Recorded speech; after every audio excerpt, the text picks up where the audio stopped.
एक समय की बात है। एक घने जंगल के पास एक गांव था। वहां एक चालाक बंदर और एक मेहनती गधा रहते थे। दोनों एक दूसरे से बहुत अलग थे, लेकिन जब भी मिलते एक दूसरे का अभिवादन करते। एक दिन बंदर ने देखा कि गधा एक भारी लकड़ी का गट्ठर लेकर एक ऊंची पहाड़ी पर चढ़ने की कोशिश कर रहा है। गधा बहुत थका हुआ लग रहा था। बंदर ने दया और शरारत के मिले-जुले भाव से पेड़ से छलांग लगाई और गधे से कहा, गधा भाई, तुम इंसानों के लिए इतनी मेहनत क्यों करते हो? उन्हें तुम्हारी परवाह नहीं है। मेरे साथ जंगल में आओ। यहां हम आजाद होकर फल खा सकते हैं और मस्ती कर सकते हैं। गधा लंबी सांस लेते हुए बोला, बंदर भाई, मैं तुम्हारी बात समझता हूं, लेकिन इंसान मुझे बदले में खाना और छाया देते हैं।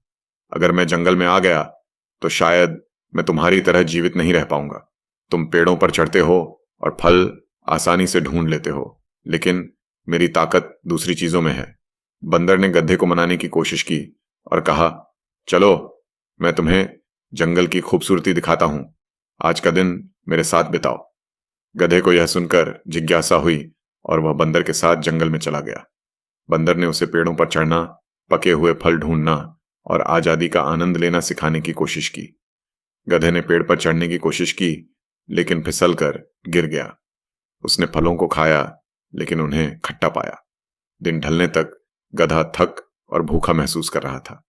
उसे अपने आरामदायक अस्तबल और नियमित भोजन की याद आने लगी। बंदर ने उसकी परेशानी को देखा और कहा, गधा भाई, मैं समझ गया कि जंगल की जिंदगी सबके लिए नहीं होती। शायद हम दोनों के रास्ते अलग अलग हैं। गधा मुस्कुराया और बोला, बिल्कुल सही कहा बंदर भाई। तुम्हारी आजादी तुम्हारे लिए है और मेरी मेहनत मेरे लिए। लेकिन तुम्हारा धन्यवाद। तुमने मुझे अपनी दुनिया दिखाकर मेरी दुनिया की अहमियत समझाई।